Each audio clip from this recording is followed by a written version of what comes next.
Welcome to the Sportsman's Voice Roundup, your weekly look at conservation and sporting community news happening across the nation and on the Hill. Thanks for tuning in. This is the TSV Roundup. Welcome back, everybody, to your weekly edition of the Sportsman's Voice Roundup, your look at conservation news from across the nation. This is it. We are one of two left in 2024. Can you believe it? Holiday season is upon us, and we are hard charging to it. So, without further ado, here are the stories for the week of December 9th, 2024. ACE Reauthorization and Fisheries Act clear the House. We're going to hear from Chris Horton on that in a moment. CSF announces our 2025 NASC Executive Council. Pre-filed bills give glimpse into Wyoming's 2025 legislative sessions. Conservation funding receives much needed boost in Tennessee. Missouri County passes gun ordinance, creating a challenge for existing preemption laws. And finally, this humble project, more of the podcast sessions from Baton Rouge last month at NASC. But let us get to it with Chris Horton. Chris, welcome in. Some good news in the final days here of the 118th, right? Yeah, some really good news. A top priority for the Congressional Sportsmen's Foundation, as well as many of our conservation partners out there, is very, very, very close to becoming law. So it was a good week last week, and we'll see what the Senate does now. So ACE, the House we had reported in the past that it had passed the House, moved on in the Senate. Now give us the update where we're at in the process there, and what's the crystal ball look like going toward the end of the year.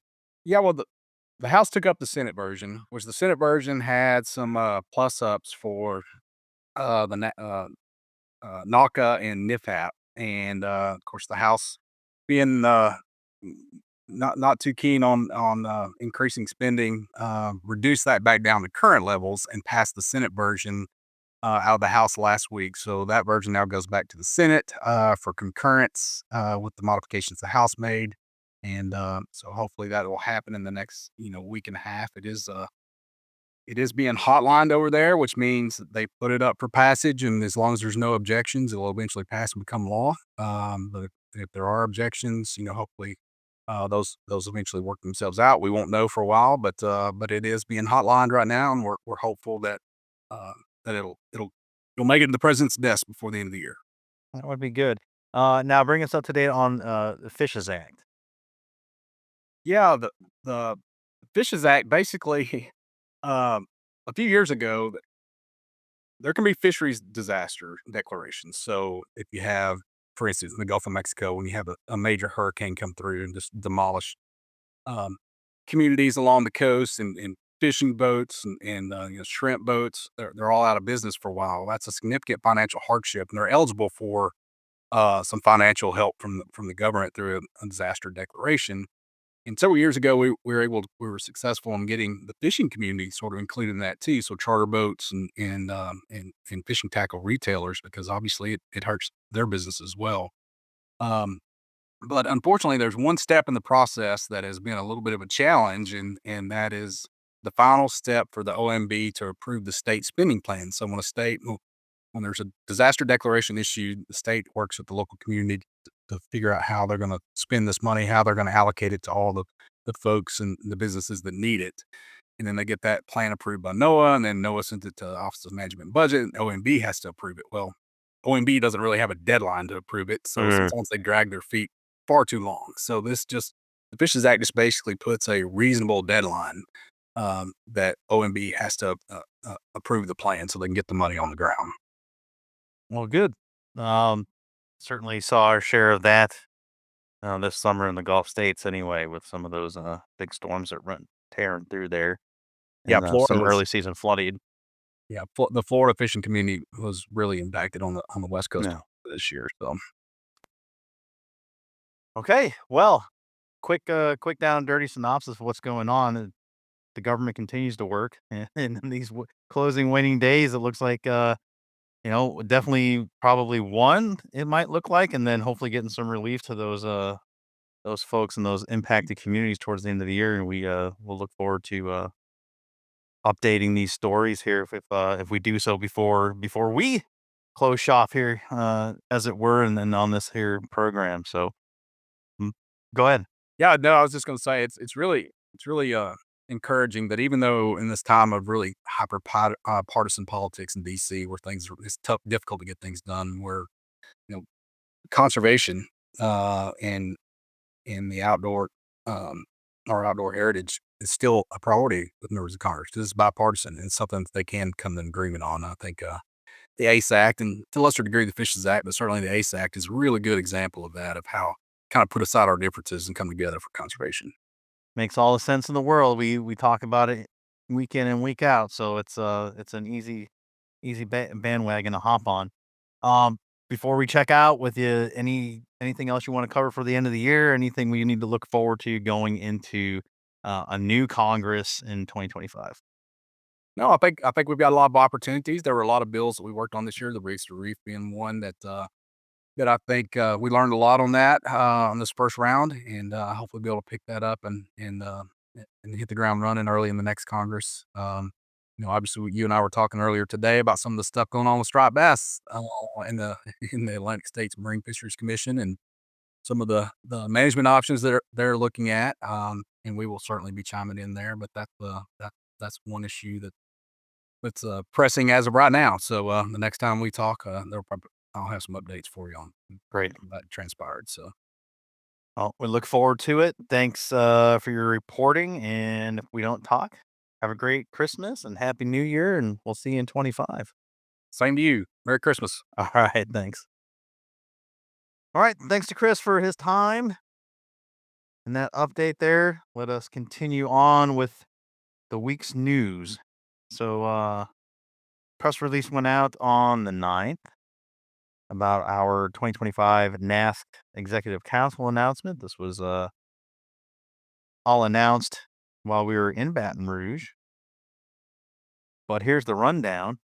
Our leadership knew because we had, as you might have heard if you tuned into the NASC sessions that we dropped last week, outgoing presidents and vice presidents Jeff Goley and Bill Ream uh, created a new opportunity. So our new president for the National Assembly of Sportsmen's Caucuses, Jeff Wardlaw in the state of Arkansas, representative there, vice president, now Senator Pat Brennan out of Vermont, and Secretary Senator Jack Bailey out of Maryland. Our membership is as follows: Representatives Nick Archer out of Oklahoma, Representative Scott Bounds, Mississippi, Representative Jesse Chisholm out of Tennessee, Representative Bobby Cox from South Carolina, Representative Paul Fielder from Montana, Senator Robin Webb out of Kentucky, and Representative Jerome Z, our host committee this past November out of the state of Louisiana. Our alternate members include Representative Amos O'Neill out of Michigan, Representative Bruce Sassman out of Missouri, and Representative Steve Wood out of the state of Maine. Quick quote here from our incoming EC president, Jeff Wardlaw: hunting and fishing and spending time outdoors, enjoying our natural resources is a way of life in Arkansas. It's called the natural state for a reason.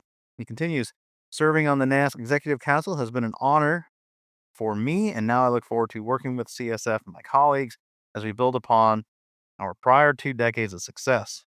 Over the last 20 years, the NASC program has grown from a nascent idea to now being the most effective network in existence for protecting and advancing pro sportsmen and pro conservation legislation at the state level. Together, we will continue to work, continue to grow the program, and become still more effective in our work to conserve our natural resources and protect America's proud sporting conservation heritage.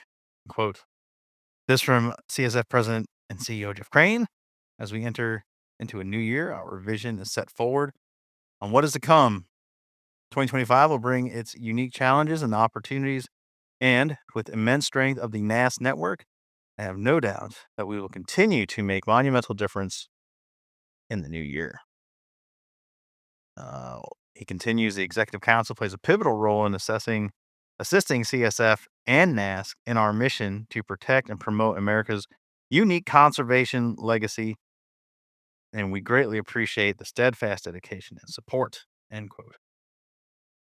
So, new leadership, some new folks seated. So exciting times for 2025. And I have no doubt we will continue to cover the good work in the early part of the 2025 sessions as we move forward. Speaking of which, this from Marie Newmiller out of Wyoming. Pre-filed bills give a glimpse into Wyoming's 2025 legislative sessions. The Travel, Recreational, Wildlife, and Cultural Resources Committee is a joint legislative committee consisting of 5 Wyoming state senators and 9 Wyoming state representatives, including caucus co-chair Representative Cyrus Western. This committee has held 3 interim meetings since the legislative session closed on March 8th of 2024. Their last meeting coincidentally coincided with National Hunting and Fishing Day celebrations in the state. As the committee members near the end of their 2024 term, they pre-file 7 legislative bills for the 2025 session. These bills will be up for consideration after the 2025 committee members are selected and begin their regularly scheduled meetings. Among those bills filed by the committee are House Bill 2, hunting license application fee increase; House Bill 4, snowmobile registration and user fee; House Bill 5, fishing outfitters and guide registration for fishing boats; and mule deer and whitetail separate hunting seasons. As outdoor recreation and inflation continue to increase, states looking ways to adequately support the work of their fish and game agencies. In Wyoming, 100% of the Wyoming Game and Fish Department's budget comes from sportsmen and women-generated dollars. Since the department does not receive state general funds, fee increases and/or um, restructuring fees will be considered each time there is a financial need. The above mentioned bills were discussed during the committee's interim meetings with WGFD in attendance. CSF has been monitoring these meetings and has been having in conversations with our Wyoming Legislative Sportsmen's Caucus, the agency, and our in-state partners as the 2025 Wyoming State Legislative Session draws near. We will continue to closely monitor and work with the sportsman policy in Wyoming throughout the coming year and more to come. This will definitely feed into the next article, but in the theme here, one of the biggest gripes that's going to come out of this from our community is the increase, and it certainly harkens back to a point that we've made here on the program is our inability to effectively tell the successful story of conservation funding and that unique model that we're always referencing in the American System of Conservation Funding model, and that is back to those PR and Dingle Johnson dollars. And if we would do a better job of telling that story, and more people advancing that and becoming part of our regular, I don't know, our regular speak, if you will, even at the very lowest level of your intro to hunting, your hunter ed classes, when people get their first touch point on the community. These increases would not be looked upon in a negative light, but like, hey, we're keeping this boat afloat kind of thing. And anyway, so let's get into uh, Connor's article again, highlighting the same thing. Uh, Conservation funding receives much needed boost in Tennessee on the 6th of December.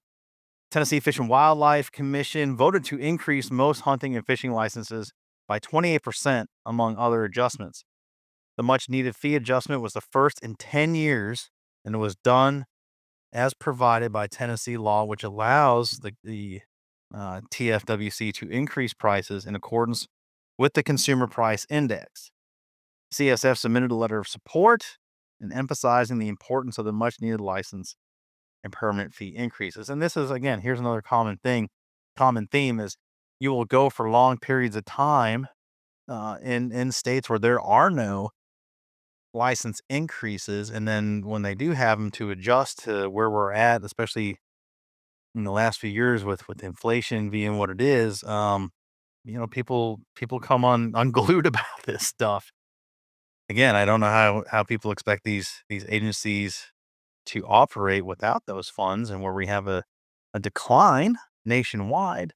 Um, something has to be done. So, um, let's continue here. Connor does highlight, to the surprise of many, few state fish and wildlife agencies have the ability to set licenses, permit, and tag fees. Despite being recognized as the primary and most well equipped managers of fish and wildlife populations in the country, the control of setting sporting license and permit fees often belongs to the respective state legislatures, which require legislation each time license and permit fees need to be adjusted. However, in states like Tennessee, the State Fish and Wildlife Agency, through its commission, has the authority to set license and permit fees in accordance with the CPI. With more money from sporting license sales likely coming, the Tennessee Wildlife Resources Agency will be able to address critical aspects of managing Tennessee's fish and wildlife resources, like increasing employee salaries to attract, maintain, recruit, and train new staff, funding new positions, improving infrastructure, purchasing and maintaining equipment, completing backlog projects, and supporting other operations faced with increasing operating costs. Further, dollars generated from sporting license sales are even more important in Tennessee due to the funding mechanism in place, which provides very little money from the Tennessee General Assembly to the agency. For example, only 0.4% of the agency's fiscal 26 budget consists of money from the General Assembly. Still yet, Tennessee ranked 10th nationally in total ASCF dollars in 2023, totaling more than $96.5 million generated by over 1.6 million paid license holders. CSF commends the agency for addressing the much needed funding increase to better provide for scientific management of Tennessee wildlife.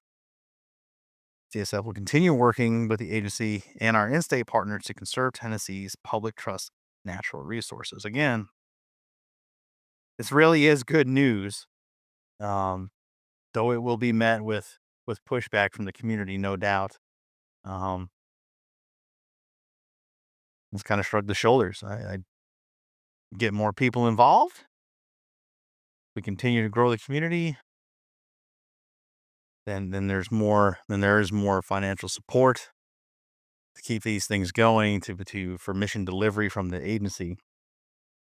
Um, it's the end of the year, so I don't want to get into a rabbit hole. We start speculating what ifs, but if we are not keeping up with the times, our agencies become deficient, and I hate to think about what that looks like on the other side. Continuing, Missouri County passes a gun ordinance, creating a challenge for existing preemption laws. This from Kent Keene. State firearm preemption legislation ensures continuity in gun laws across a state and protect law abiding gun owners from unreasonable restrictions adopted by local governments. These protections played an oversized role in keeping many firearm retailers open during the early days of the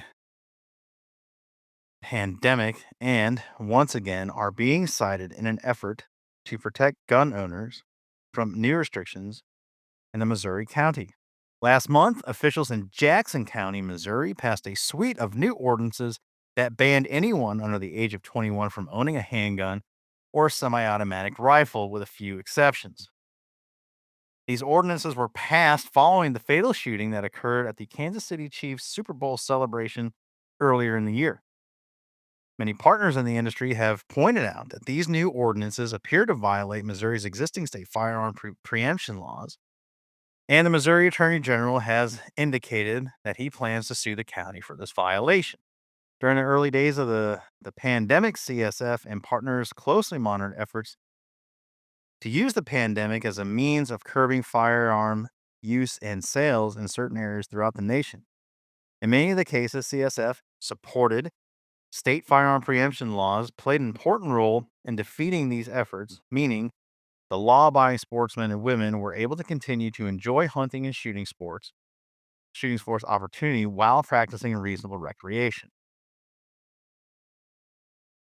These challenges serve as an important reminder of the role state preemption laws can play in protecting our cherished traditions. State firearm preemption laws reserve authority of firearm legislation at the state level, ensuring that otherwise law abiding firearm owners are not subjected to a patchwork of rules and regulations that they must understand to remain compliant as they travel across the state.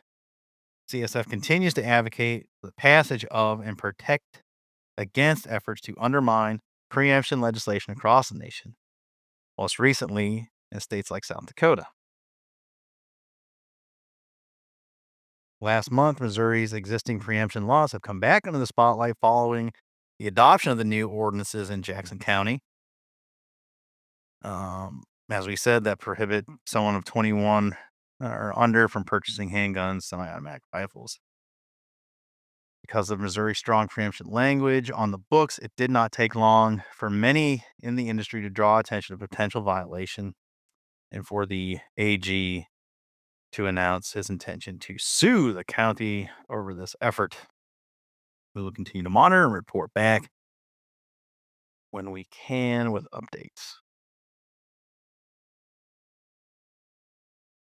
Cannot begin to tell you how problematic these little municipalities and their little local governments,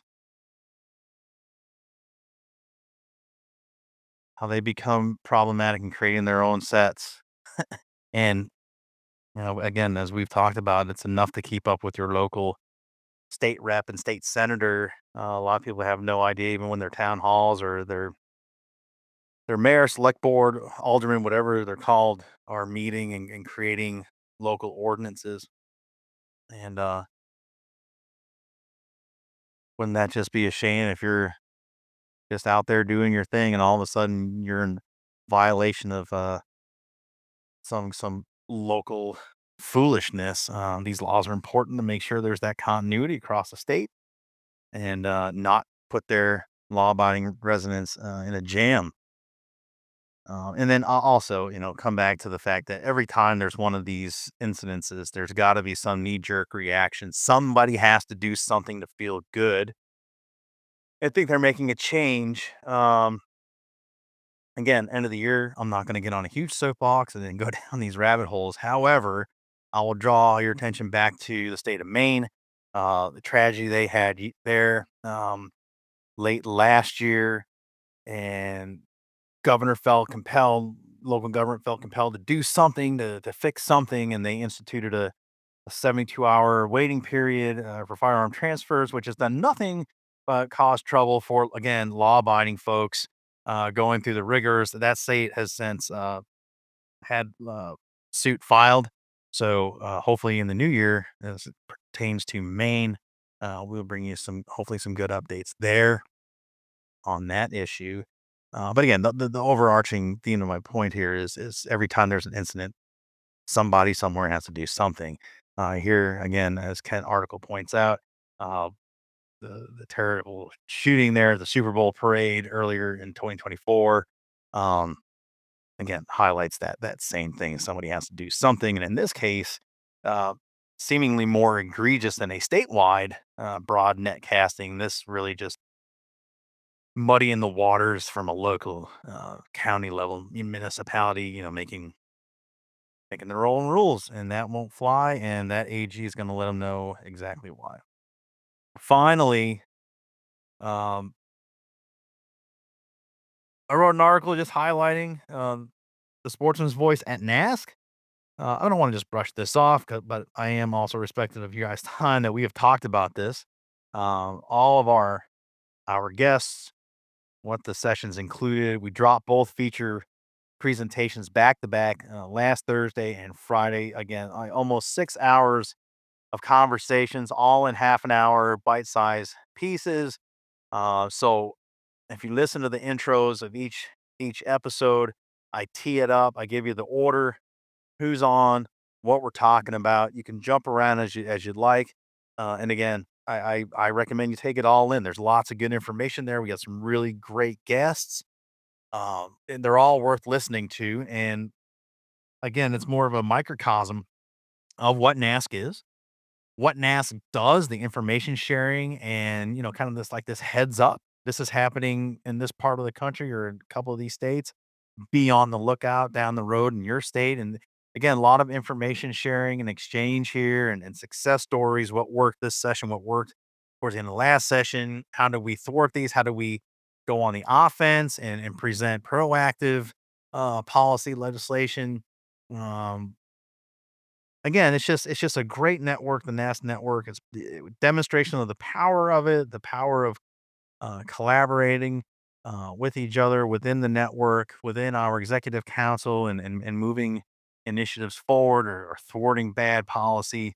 So again, wherever you get your podcasts, you can take those over the weekend, take them into the holiday break, just have a listen. Again, lots of good stuff there, and really teeing us up. Again, if you were at NASC, you heard some of this or much of it if you attended the session, but really kind of where we're going in 2025 um, and the work to be done. So, shameless plug on the podcast. Go check it out. And that's really it. We have one more news roundup for you next week. We'll drop our final feature next Thursday and then call it a year. And I think I said it in the last roundup. We are well into the first 6 months of planning for this program. There's some great stuff coming your way.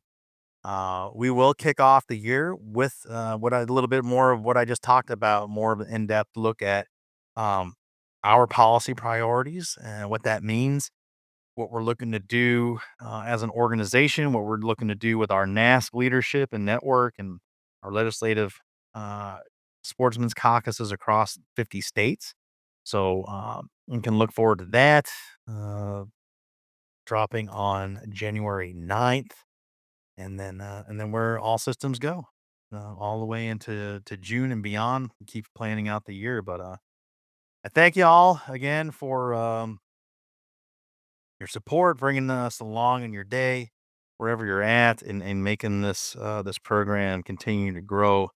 And we look forward to great things in 2025. But before we get there, two more, like I said, episodes, and then we can do the so long. See you. Look forward to 2025. But get your Christmas shopping done.